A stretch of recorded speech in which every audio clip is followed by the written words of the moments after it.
Good afternoon, students. And today onwards, we will try to see a couple of basic aspects of quantum chemistry. I begin with basically uh, the introduction, how the quantum chemistry actually evolved.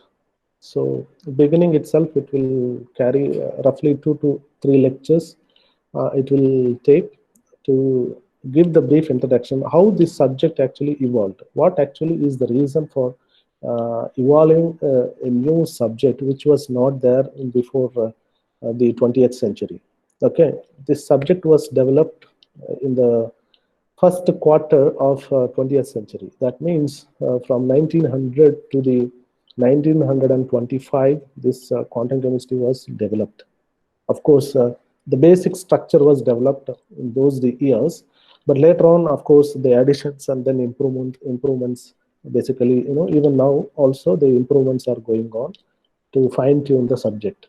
Okay, so the my this class and then coming 2 3 classes, this introduction I am going to discuss. Later on we will go to the actual subject discussion. Of course, this is also part of your syllabus. As you can see, the introduction, there is a introduction, the first title. That is something that we are going to discuss. First of all, that let me ask you, how many of you have studied little bit of quantum chemistry at the BSc level?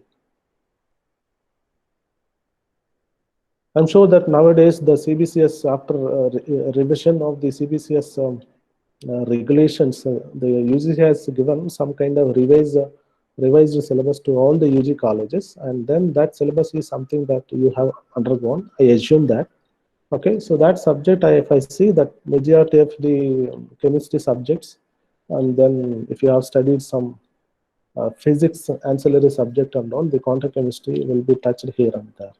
I think they are mostly it is like they will be introducing the what is the Schrodinger wave equation, right, and some kind of postulate you might have discussed.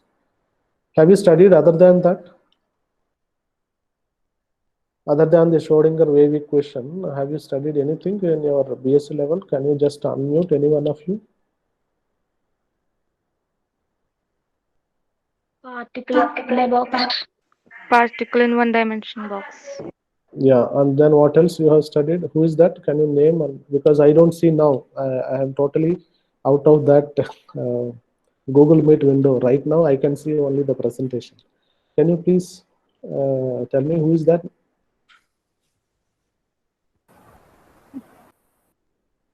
Who is that actually? Who said that the particle in a box they have studied? Who is that? And which university you belong to? So Sanjana. Okay, you are from Calicut University, Malappuram, no? SG University. MG University. Okay, so particle in a box was discussed. Yes, sir. Okay, postulates, was it discussed? Yes, sir. Okay. Postulates of quantum mechanics are discussed. There, yeah, fine. So there is another person also said that they have studied. Other than MG University, anybody studied? Yes, sir. Yes, Yes, sir. Calicut. Calicut University, sir. Okay, yes, fine. and we have discussed three-dimension box also, but they just mentioned it. Nothing.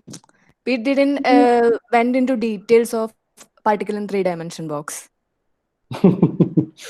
Yeah, fine. I think even if it is discussed, I'm going to discuss because the way it is uh, generally introduced at the BSc level is different than the PG level. I'll give you the actual background of the particle in one-dimensional box, and then three-dimensional box also we will discuss. I'm just asking that how many. Usually, uh, nowadays they are supposed to discuss. Unlike in the previous days, like me, I have finished my BSc 2002 2003. At that time, this quantum chemistry was not there. To be frank, I have not studied anything at my BSc level where I have even physics major, so mathematics, physics, and chemistry background I have studied, and then but then some of the things I just it was touched in the physics, not in the chemistry. So that was the old days. So I'm an old guy, but you are relatively young generation. That UGC has revised the syllabus in the year, if I'm correct, 2015 or so. I think 5 years ago, and it was instructed all the UG and the UG colleges to follow strictly. And then according to which it should be discussed little bit, quantum chemistry at the BSc level. Fine. So the history we will discuss little bit before going to the actual subject discussion, because only then we can appreciate this subject.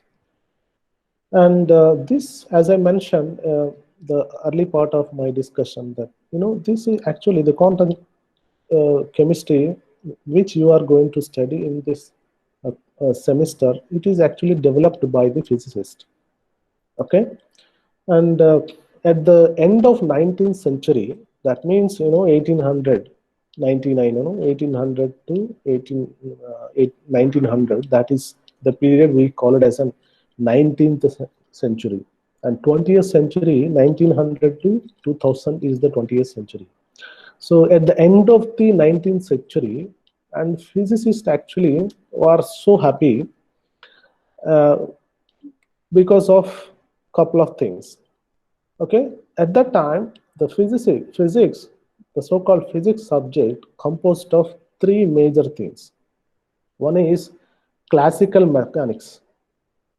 The physics, classical mechanics. I'm sure that most of you would have studied the Newtonian mechanics. Classical mechanics is nothing but the Newtonian mechanics, and this subject, really explains how the motion of the material bodies behaves. Okay, this everybody knows that we have the Newton first law, second law, third law, and then all these laws are there. So the classical mechanics really explain the motion of the bodies. Okay, so that is the one major discipline in the physics. There is another discipline, is the electromagnetism. Another discipline was electromagnetism. What is electromagnetism? That the radiation, what is thought of, it is a wave, right? The light, radiation is nothing but the light. So the light actually composed of what we call it as the waves, right? And then it is described as some people describe as the particles, some people describe as the waves. But then nevertheless, the Maxwell, according to the Maxwell equations, it is primarily dealt with the wave nature. The light is dealt with the wave nature. Okay, so Maxwell equations are there, famous Maxwell equations that describe the behavior of the radiation. Okay, and and then his equations, not only the light is described in terms of the wave, and also the particles are basically described in terms of the matter. So matter is composed of particles. So that is one discipline that we have in the physics. And also the other third domain was even now all these things are existing. Okay, so basically thermodynamics. Of course, you all know that the thermochemistry, probably you have studied. Basically, it explains the feasibility of reactions, whether a reaction occurs or doesn't occur. Okay, when it is occurring, it doesn't matter, but then whether it is occurring or not, that is the information primarily we obtain from the thermodynamics. And there was a problem at that time, that how the interaction between the radiation and the matter is happening. That was a problem. It was a puzzle for some time, and that was actually explained in terms of Lorentzian force with the help of thermodynamics. Okay, so the physics at the end of 19th century, it composed of majorly three. One is classical mechanics, which really describe the motion of the bodies. The other one is electromagnetism, the light. Okay, the light is described in terms of a wave. Okay, it propagates, and then so-called Maxwell equation really gave a framework to understand the radiation in a better way. And then thermodynamics is there, that really describe the chemical reactions, the feasibility, whether it happens or not happens, right? And then the interaction between the radiation and matter was another puzzle for at that time. And then the thermodynamics coupled with the Lorentzian force basically gave some kind of framework to understand how the radiation occurs between the radiation and the matter. Okay, but then they were so happy, whatever they basically seen at that time, till that time, then everything can be explained in terms of these three subjects. Either classical mechanics, if something is moving, that can be explained by the Newtonian mechanics laws, and then electromagnetism. If you are trying to understand the light, then we have the Maxwell equations, and then the thermodynamics to understand the reactions, feasibility, all those things. So people are so happy that there is nothing to be discovered further. And in fact, the only thing that left over is that, okay, precision is something that one has to achieve in a better way. That was the thought at that time, at the end of the 19th century. Is only, they were looking for aiming the precision. Okay, the precision, the definition of precision. So basically, it's related to the accuracy. It related to the reproducibility of a result. Okay, how best you can achieve a particular number. For example, you have a gravitational force constant that is 9.8. Okay, how to, if you are doing now, today, tomorrow, day after tomorrow, okay, so all the time it should give the same value. And if it is deviating, how much it is deviating, why that error is there, how best you can basically reduce the error. So that was the concept. It is left over to the many physicists, and they thought that, if we can achieve the precision to the next decimal, so that is only something that it is left over for the remaining scientists.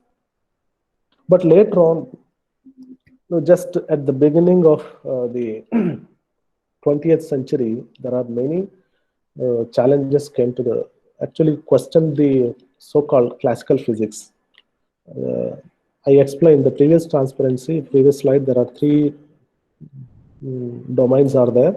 Classical physics composed of basically thermodynamic, electromagnetism theory, and also the classical mechanics. So all these three actually we call it used to be called as a classical physics. Okay, and this classical physics was actually questioned by many of the new experiments, especially in two domains. So all these experiments can be put forward in a two domain. One is the relativistic domain. What is the relativity? I hope that you all have studied what is relativity. So 1905, he has given Einstein actually published 5 papers.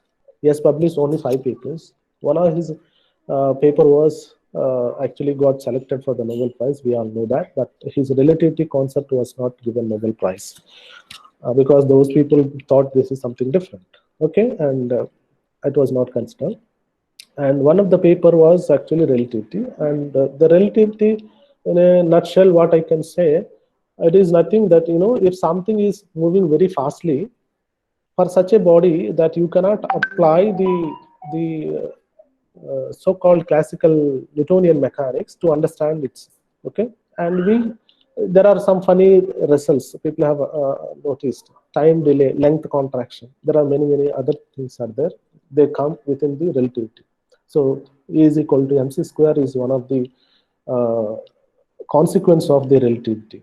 Okay, so there are many relativity contrasts. Suppose you have a body. Okay, and this body is moving with the usual speeds, and there is the same body is moving with a very light speed. So how things changes? So there will be a delay. If a body is moving very fastly, there will be delay. So that is called time delay. Length contraction. You have a body after some length. That body is moving in a normal speed and also moving in a light speed. Both will be different. So when it is moving very fastly, the object length actually appears to be shorter than in reality. That is the length contraction. So there are many other things are there in the relativity. And none of these so-called classical physics domains, either electromagnetism or the thermodynamics or the classical mechanics, cannot explain the relativity. Okay, then that was the problem. That was just basically the relativity challenged the classical physics. There is another one, that the microscopic domain. In the microscopic world, as we are trying to understand the smaller and smaller particles, and then subatomic particles like atoms, and then the subatomic particles like the electrons, protons, and neutrons. And there are many experiments, actually new experiments actually question the existence of the classical physics. One is the black body radiation. The other one is a photoelectric effect. The other one is the atomic stability, atomic spectroscopy. Okay, the photoelectric effect that we know already what it. So there are many experiments. They just came at the beginning of the 20th century, and those cannot be explained in terms of the existing physics laws. That was the problem. Okay, black body radiation, what is that? So that radiation, basically there is a continuous behavior for every unique energy density that we have. Energy density is there. So that the black body radiation that we will discuss elaborately as we proceed. That is one problem it was there. And then the photoelectric effect that the metal eject the electrons. How do you actually understand? So none of the existing physics laws that basically doesn't explain. And similarly, Compton effect is another one. Okay, so many experiments were actually came up as a consequence of the development of the technology. Okay, and slowly the electrons were actually in 1900, just before the 1900.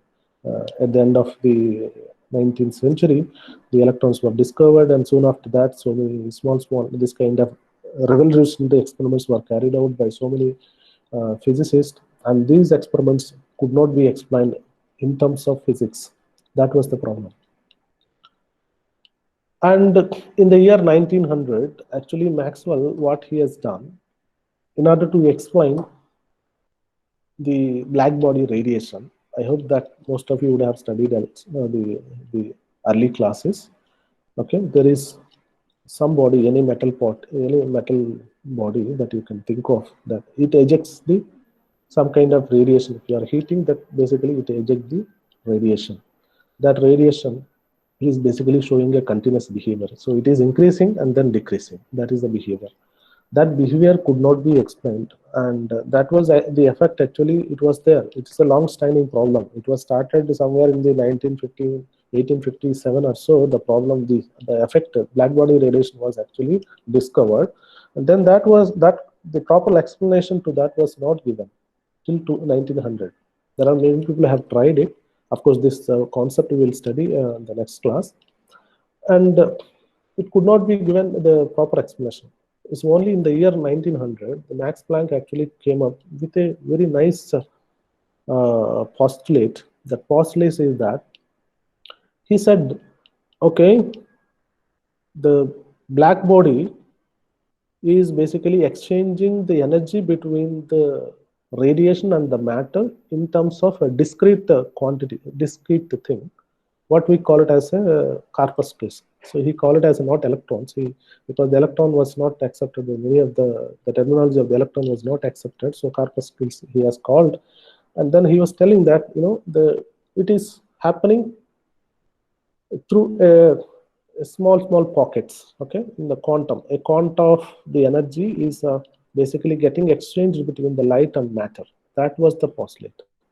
And further, what he said was that, okay, if the electromagnetic radiation, the frequency of the electromagnetic radiation is nu, and what he said was that, okay, the discrete quanta is nothing but the h nu, where h nu is basically the energy of the quanta, and that is the quanta is getting exchanged between the radiation and the matter. And further he said was like, okay, integer multiples of the h nu is getting exchanged between the radiation and matter. Okay, so Max Planck in 1900 he proposed one very interesting concept, what we call it as a quantum. And to explain the continuous behavior of the black body radiation with the temperature, he proposed, okay, there is a light and there is a matter. So the interaction between these two things is happening in terms of a quantum.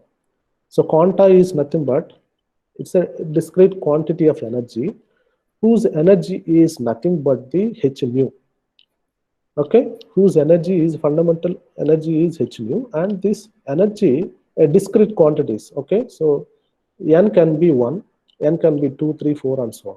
So the energy can be exchanged between the light and matter, whether 1 h nu, 2 h nu, 3 h nu, or 4 h nu, but not the fraction. Okay, any amount of the energy cannot be basically exchanged between the radiation and the matter. So that was a very phenomenal thing that he has proposed in the 1900. Okay, and where h is the Planck constant. Initially, it was not called as a Planck constant, but later on, because of its initially it was called as a fundamental constant. Later, people have named it as a fundamental constant is like the Planck constant, which is the very, very small quantity, 10 raised to minus 34. You all know very well, right? 6.625 into 10 raised to minus 34 joule second. So that is the smallest quantity that we can come across in the entire the subject. So that is his postulate. And then this postulate was very successful in explaining the black body radiation. And soon after this, and there are several concepts came, by make using of this kind of very interesting thought that many people try to explain the unexplained problems in and around the physics at that time. The best example is the Einstein. Actually, Einstein inspired from this experiment or his postulate by the Max Planck. Max Planck, what he said was that, okay, there is an energy exchange between the light and matter in a discrete quantity. So that discrete quantity, what he called it as a quanta. Okay. Now, Einstein, he's so clever. He catch the point, or he catch the discovery, his postulate, and he put in a different way, which was appreciated, and and then that his proposal was very successful in explaining the photoelectric effect. Again, the photoelectric effect problem is a long-standing problem that was there from the 1987 onwards, and nobody could give a proper explanation for that. Okay, I hope that you have studied what is photoelectric effect, threshold frequency. What is the threshold frequency? So there are many problems at the photoelectric effect. We'll discuss a little bit elaborated the photoelectric effect in the next class, but for the time being, you remember that the Einstein came up with a very interesting thought. Okay, what he said was that, okay, it is exchanging between the light and matter in a discrete quantity. That means the light itself is a composed of basically the quantas. The quanta, what he called as a photon. Okay, his thought was something beyond the Max Planck imagination.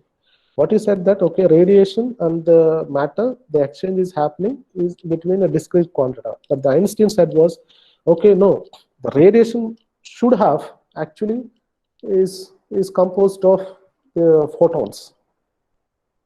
The radiation should actually composed of photons. That is his postulate. Okay, so light itself is made up of discrete bits of energy, what we call it as a photons. That was the proposal by Einstein in 1905, for which he got Nobel Prize. And later on in the year 1911, we all have studied the Rutherford atomic model, right? And he discovered the nucleus, and he has given the atomic model in the year 1911.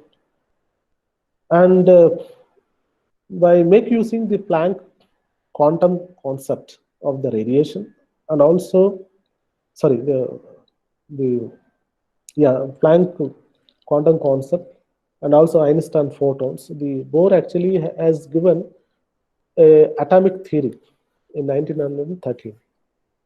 Especially that theory was very successful in explaining the hydrogen atom. We all have studied at the 10th standard level. I'm sure that you have studied what is the Bohr theory, atomic theory. The Bohr theory is primarily, was very much successful in explaining the hydrogen atom. Okay, so in the 1913, that he has used all these things, like the concept of the Rutherford experimental discoveries, and also the Max Planck the quantum concept, and the Einstein photons that he has proposed. And some of his proposal was very much crucial what he said, that the atoms actually will have a discrete, will present in a discrete energy states. Okay, I think that we all have studied, and further what he said was that the quantization principle also he has proposed. We have studied, suppose if a electron is basically jumping from the ground state to the excited state, then there is a energy transfer. There is a energy transfer. That energy, what he called as the E1 minus E2, or U2 minus E1. So absorption and then emission, both process. So it happens in terms of discrete amounts. That is the quantization principle, that is h nu. The released, or the amount of radiation which is absorbed. Okay, suppose you have a electron present in a ground state and it is absorbing some radiation and going to the excited state. So this process, what we call it as absorption. Suppose you have a excited state, some atom is there, and then it is releasing an electron. It is coming down to the ground state.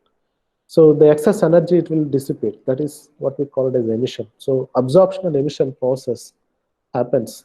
Okay, the amount of radiation which is required to absorb, that is h nu, or if suppose if it is emitting, then the radiation which is coming out, that is also h nu. So the energy difference between the ground and excited state, when it is matching with the external electromagnetic radiation, the absorption or emission can take place, right?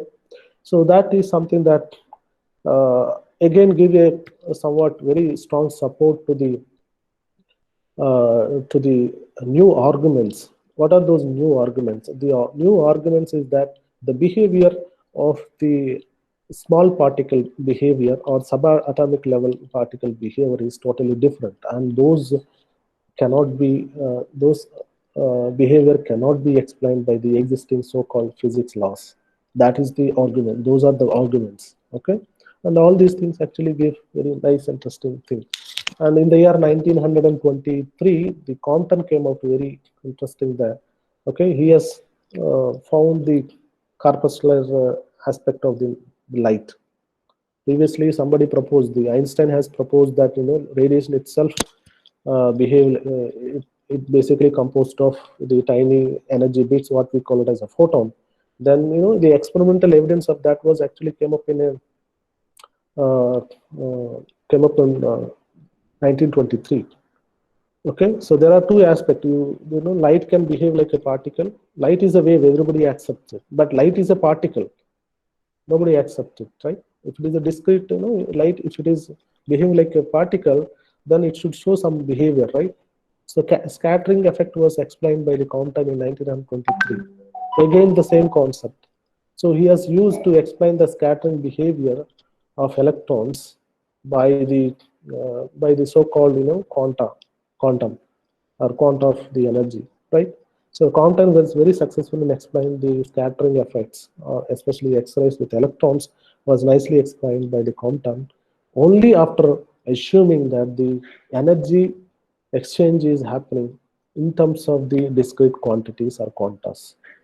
Otherwise, none of the existing physics laws could not fail to explain those things. Okay, so this later on, so-called de Broglie came in, and the same year 1923 he has come up.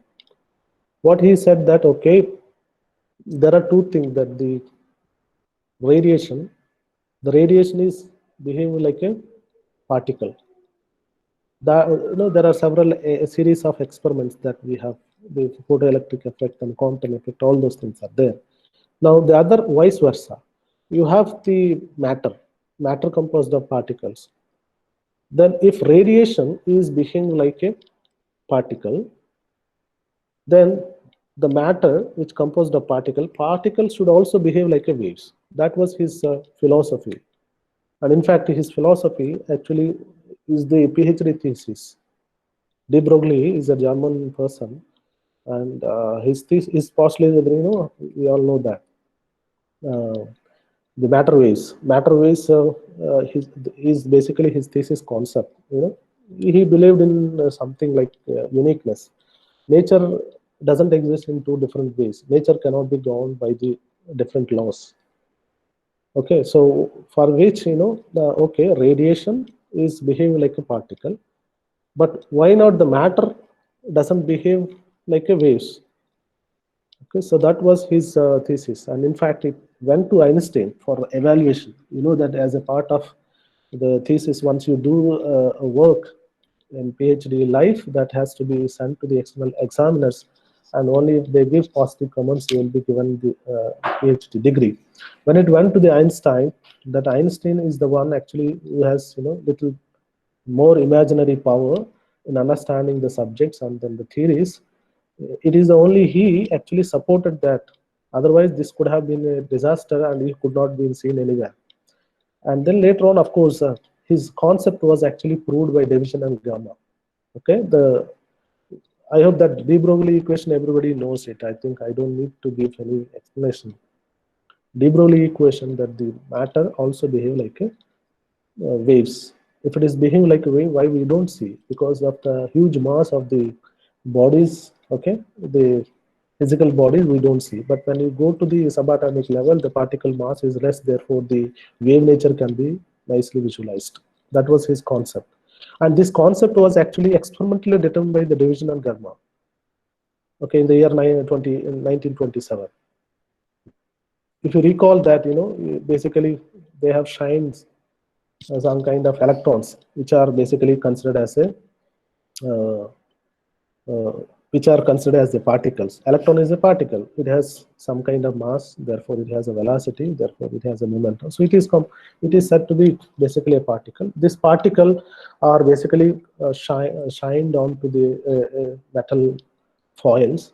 When they shine onto that, then what they seen is basically the interference pattern. Interference patterns they have seen. That means that it is behaving like a wave, right? So electron, they started with electron and they ended with the interference pattern. Interference is a property of the wave. Therefore, it gives a very clear-cut idea and conclusive idea that what de Broglie has proposed is true. Okay.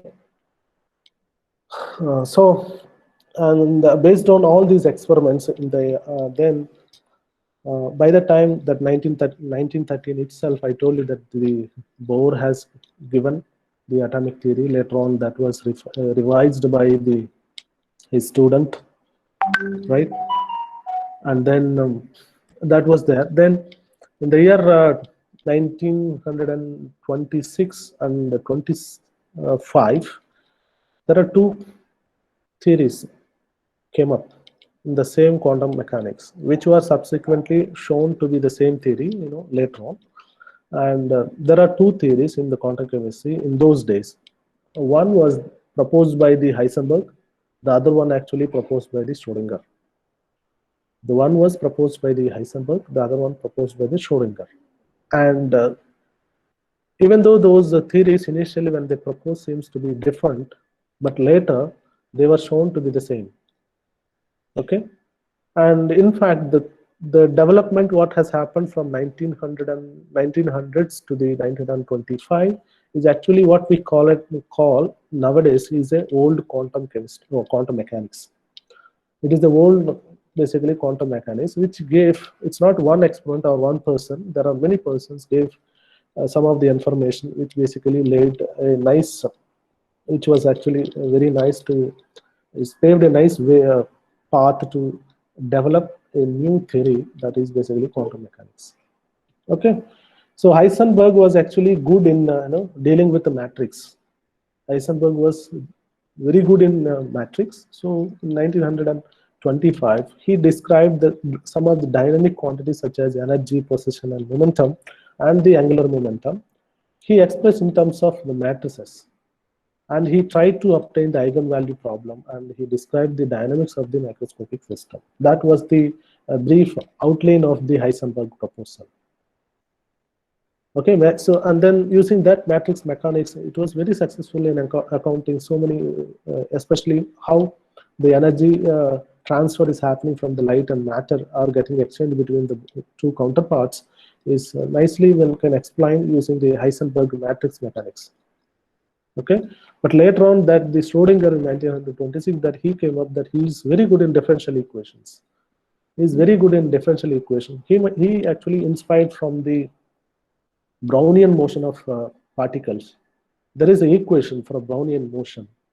So if there is an equation for a Brownian particle, then why can't there be a equation for the microscopic particle? So it should be, right? So that equation that he has proposed, and he's so good in differential equation, and he has expressed the Schrodinger wave equation, and then he tried to solve the equation. When you try to solve the equation, naturally the energies and then all these parameters will come out. You don't have to do anything, and that's all the brief history. And then, of course, that was later on in 1927. The Dirac actually came, and he's the person actually combined both theories, both the Heisenberg, the matrix mechanics, and also Schrodinger wave mechanics. Both were clubbed by the Dirac, and in fact, he has actually gone little beyond. Also, he has actually taken into the account of the relativity.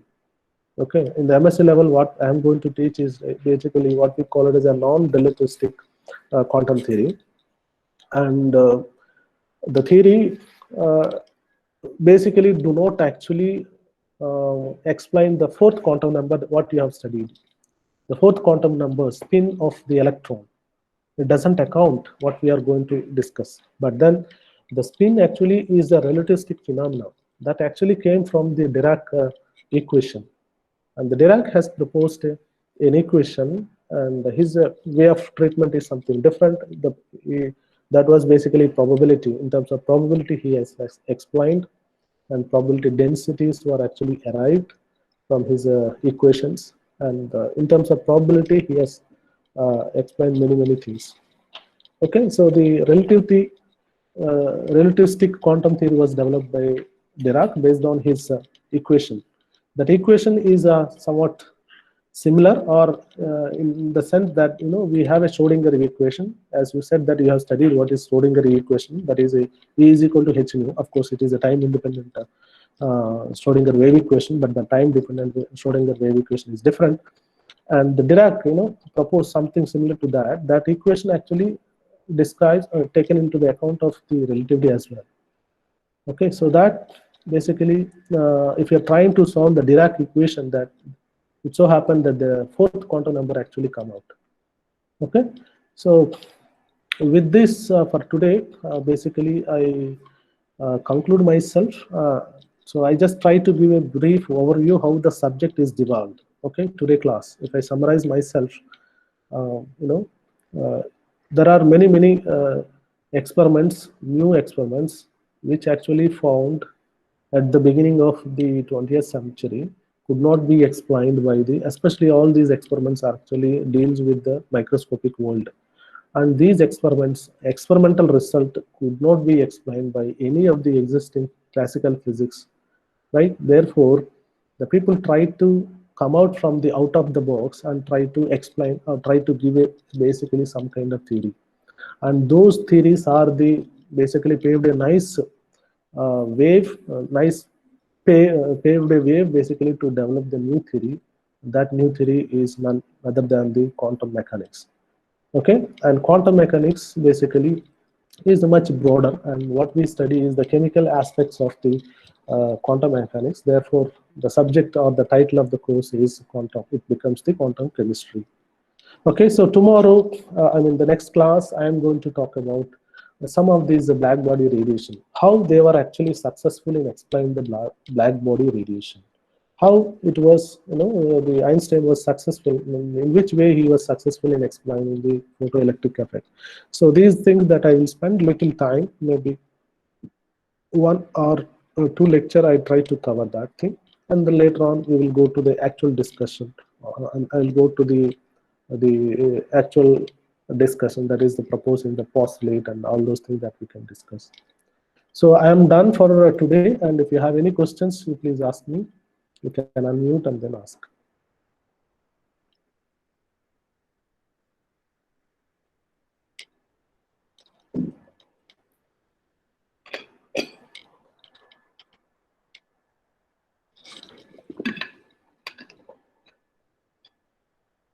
Kavya, Amala Varghese.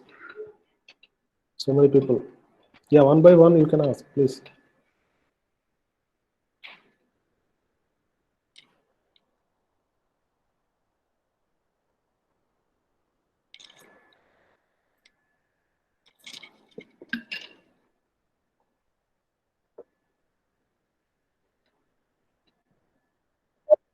Sir, is there any problem that even quantum mechanics can't explain? Is there any problem that quantum? The quantum. I must tell you that the quantum mechanics is such a beautiful subject, and it explains most of the problems. And some of the problems, it is on the way to explain. Okay, so right now, whatever the chemical problem that we come across, it nicely explains. There is absolutely no problem. It is so beautiful subject, and yeah, many people claim, in fact, the so-called quantum chemists or physicists, they claim like it's a ever developed beautiful theory by humankind or mankind. So there are many problems, and it explains most of the problems. And in fact, there is a philosophy which I believe, and I used to tell to my students, and of course all our students, I used to tell that quantum mechanics, or the quantum chemistry. I tell, when I was reading, when I was in MSc, I studied like a typical student, how to understand the subject and how to get marks. That was my intention, like any other student. But only when I started teaching, I got something, a feeling. That feeling I'm sharing. Quantum mechanics is basically all about space and time. Okay, quantum mechanics is something, space and time. That means, you have an electron, and this electron position and time you have to explain. If you know the position and time in the real time scale, then you can calculate some of the energy, moment, whatever it is, right? Now, it all about space and time, and that same concept even we can apply to the humans. Just try to apply to yourself or myself. Maybe I just apply myself. Okay, so we also behave differently in a different space or the position differently. At different times, we behave differently. Based on the position, based on the time, we behave, even the humans behave differently. Right? I just give my example always, the same example. I have a daughter. My daughter basically, when I go to home, then basically she asks, Papa, have you brought a chocolate? Then I say, no. Yeah, I bought it. You please take it. This is the chocolate. Then the same me, if I'm in a class and if you're not performing, how I behave. Definitely I'll be upset, I'll be scolding, I'll be, smashing all of you, right? Isn't it? The same me, myself, same Dr. Ravi Kumar, if I'm in a class, I behave differently with a person. Okay? If I'm at a home, I behave differently with a person. So what is the difference between me? The difference is my position and the difference is my time. This is the quantum mechanics actually is trying to understand, basically give explanation to the microscopic particles. But beyond that, if you come out and see in a real world, it explains many things. So everything depends upon space and time, right? So to give you an answer, not only chemical problems, but majority of the other things also it is trying to explain. If something cannot be explained right now, but science is developing, and right now we don't know. We have limited knowledge in understanding, but as we proceed, we will try to. This will be applied to so and so problem. It will be developed. Our lifetime is only maybe typically in Kerala it is 70 or 80 years. But then after a few years, who knows that it will be? It can't be explained. It can be explained by any means. Yes. So the next question, Devika, Devanush, or Amala? Yeah, Diptaranjan, tell me what you have doubt quickly. Yeah. Sir, I want to know the corpuscular aspect of light. You said that. What is the corpuscular aspect of light? No, I didn't get. I didn't get. Can you repeat the question? Sir, what is the corpuscular accept of light? Corpuscular. Corpus. Okay. It's like Yes, sir. no. That is a term they have used it. You know, the corpuscles is basically a small particle kind of. That's the name. Oh, sir. Particle name. Particle, instead of calling particle, they used to call it corpuscles. Okay, sir. So wave is to call as a composed of corpuscles. That means particles. You can just refer it as a particles. Yeah, Amala. Yeah, Subrat Kumar raised a hand. Sir, Yeah, tell me, Ashwini. I have a doubt in Dirac equation. Oh, I Sir, haven't can you explain it? I haven't explained. I haven't given any equation for Dirac. What I said was this, because this is something No. beyond. I'm Yes, sir, I need explanation. okay. I didn't get it. Okay, fine. So Dirac equation is nothing. It's like you have studied what is Schrodinger wave equation, right? Likewise, Dirac has actually proposed the equation based on the relativity phenomena.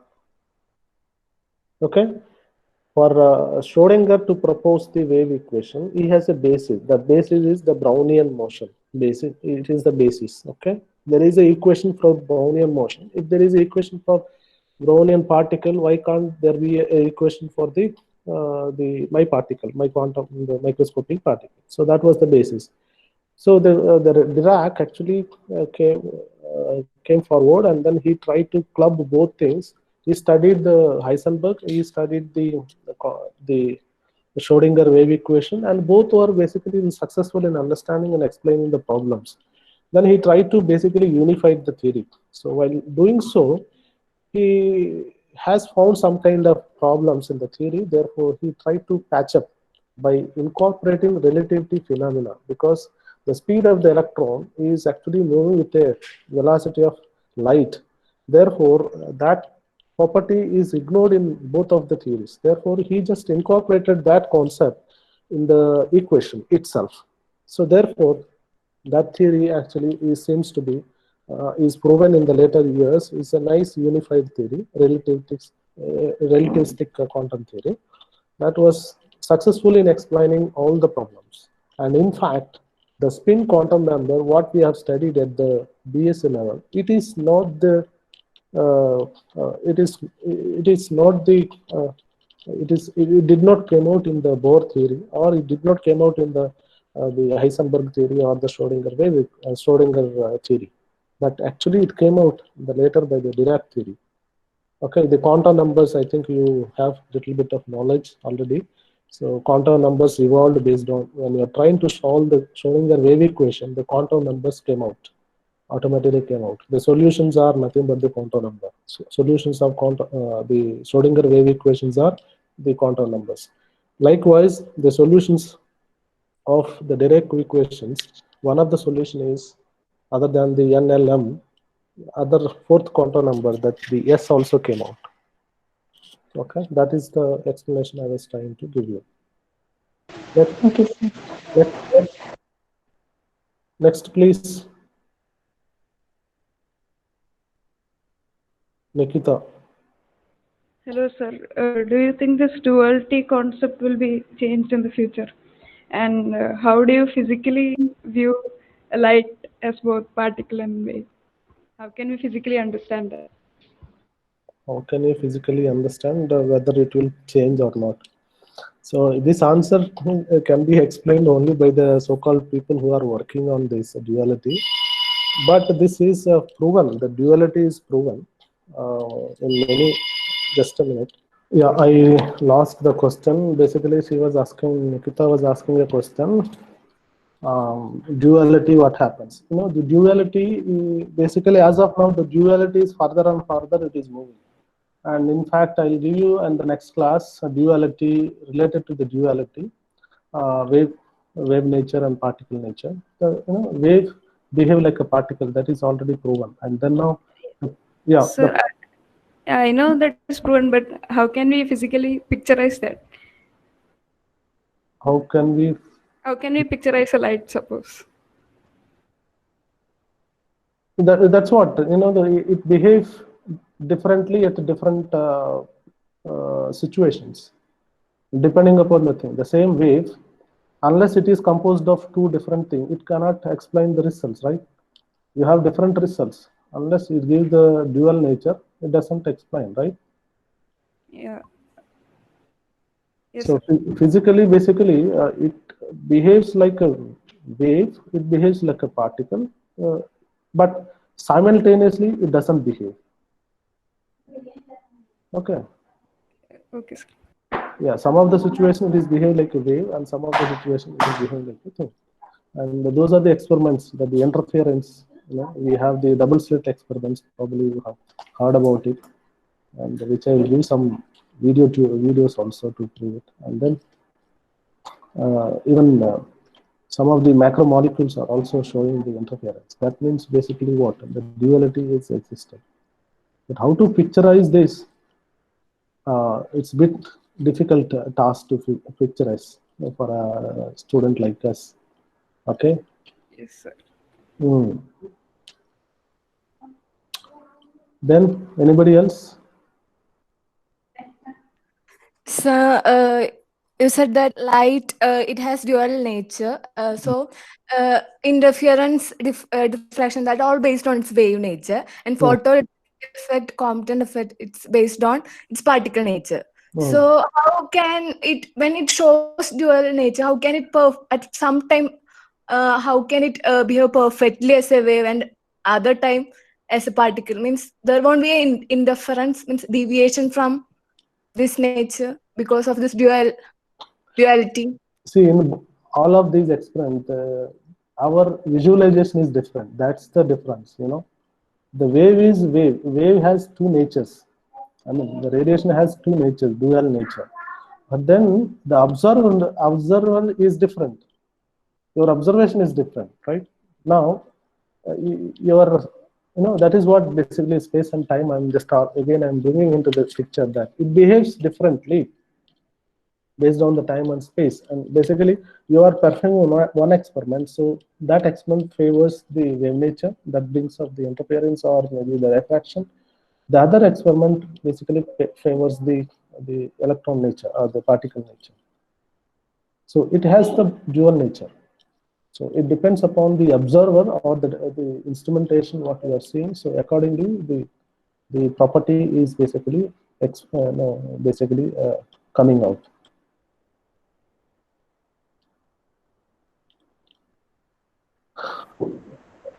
Hello, sir. Yeah. Sir, this electron also has wave nature, no? So similar to radiation, does it also perform this interference and such experiments which prove the wave nature of radiation? Does electron also behave similarly in such phenomena, with superposition and all?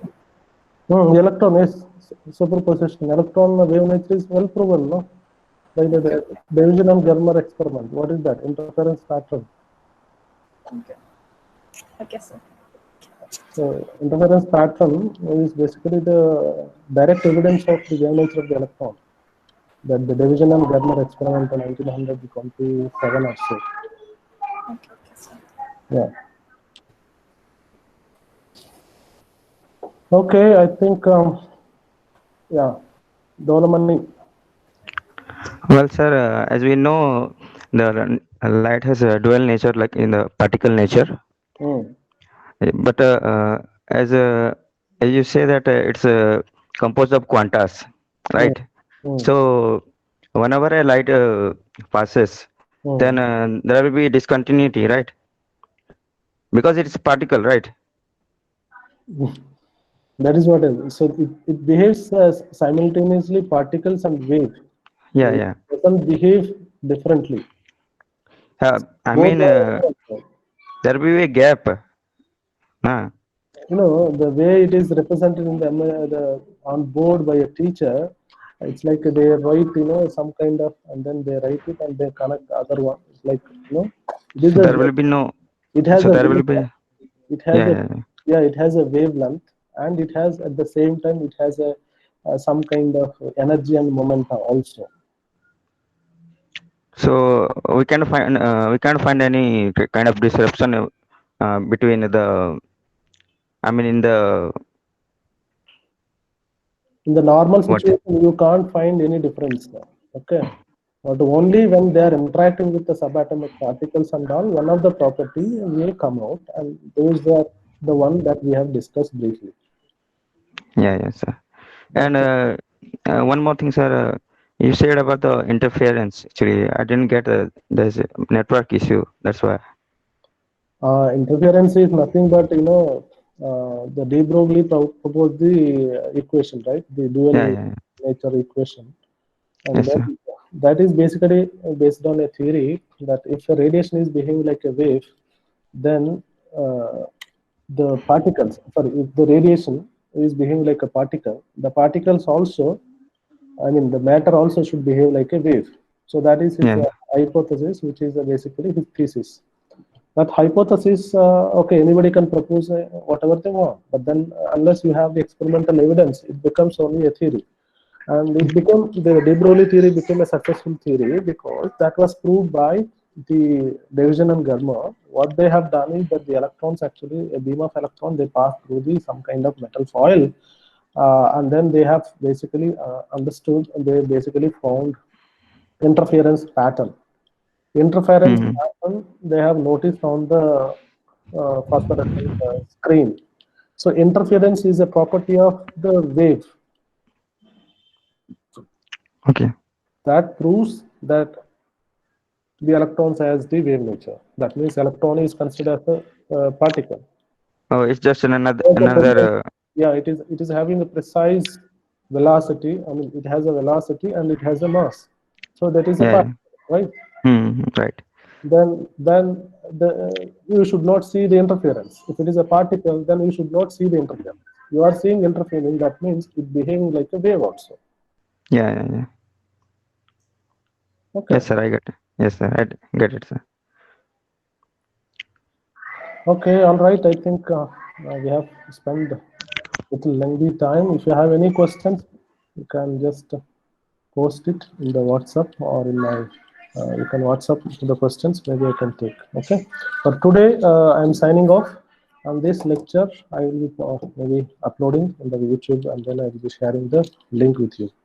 Bye and read all those things, and some of the prerequisites to understand in a better way. Also, I have mentioned in one of the documents. You also go through the document and then be ready for the Thursday class. So Thursday morning, probably next Thursday, I'll be taking a little early. The time I shall share with you. Okay. So bye. See you.